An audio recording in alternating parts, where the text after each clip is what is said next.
Condense milk আর সাবুদানা দিয়ে বেশ মজার একটি পুডিং কিন্তু বানিয়ে ফেলা যায়, যা আপনারা ঘরোয়া অনুষ্ঠানে বানিয়ে ফেলতে পারবেন। প্রথমে গরম পানিতে 1 কাপ পরিমাণ সাবুদানা দিয়ে দিলাম। এবার চুলার আঁচ মিডিয়ামে রেখে সাবুদানাগুলো ভালো মতন সেদ্ধ করে নেবেন। বেশি পরিমাণে পানি দিয়ে 7 থেকে 8 মিনিট জাল করে সেদ্ধ করে নেবেন, আর মাঝে মাঝে একটু নেড়ে দিবেন যাতে নিচে লেগে না ধরে। সাবুদানা সেদ্ধ হয়ে আসলে একটি স্ট্রেনারে ঢেলে নিচ্ছি। সাবুদানার আঠালো ভাব কমানোর জন্য ঠান্ডা পানি দিয়ে পানি ভালো মতন ঝরিয়ে রাখবেন।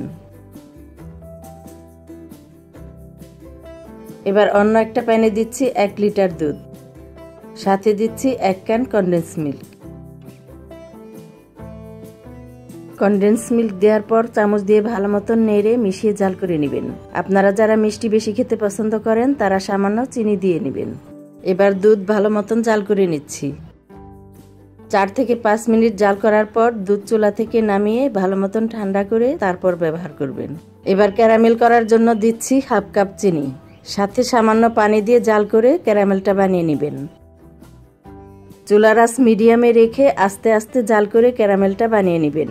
খেয়াল রাখবেন যাতে পুরে কালো না হয়ে যায়। এরকম রং হয়ে আসলে পুডিং যে বাটিতে বানাবো সেখানে ক্যারামেলটা ঢেলে দিচ্ছি।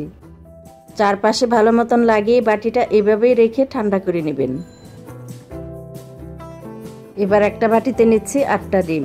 ডিমগুলো ফ্রিজে থাকলে অবশ্যই 30 মিনিট আগে বের করে রাখবেন, তারপর ব্যবহার করবেন।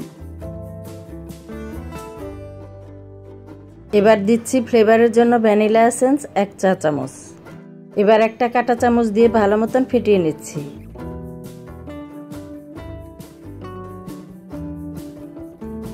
ভালো মতন ফেটানো হয়ে গেলে এখানে দিচ্ছি ঠান্ডা করে রাখা দুধ।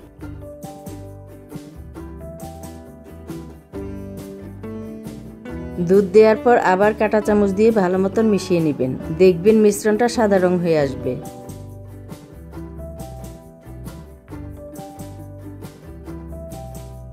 এবার একটা ছাঁকনি দিয়ে পুডিংয়ের মিশ্রণটা ছেঁকে নিচ্ছি।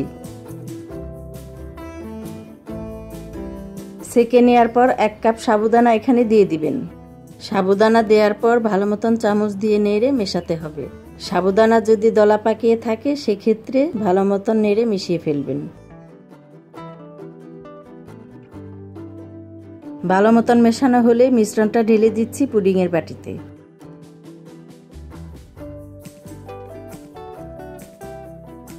এবার এই বাটিটা স্টিম করে জাল করব 30 থেকে 35 মিনিটের মতো। পুডিংটা হয়ে আসলে ভালো মতন ঠান্ডা করে এরপর ফ্রিজে রেখে দিবেন 1 ঘন্টার মতন। এই পুডিংটা ঠান্ডা ঠান্ডা খেতেই বেশি ভালো লাগবে।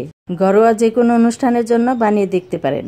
আজকের মতো বিদায় নিচ্ছি। সবাই অনেক বেশি ভালো থাকবেন, সুস্থ থাকবেন। আল্লাহ হাফেজ।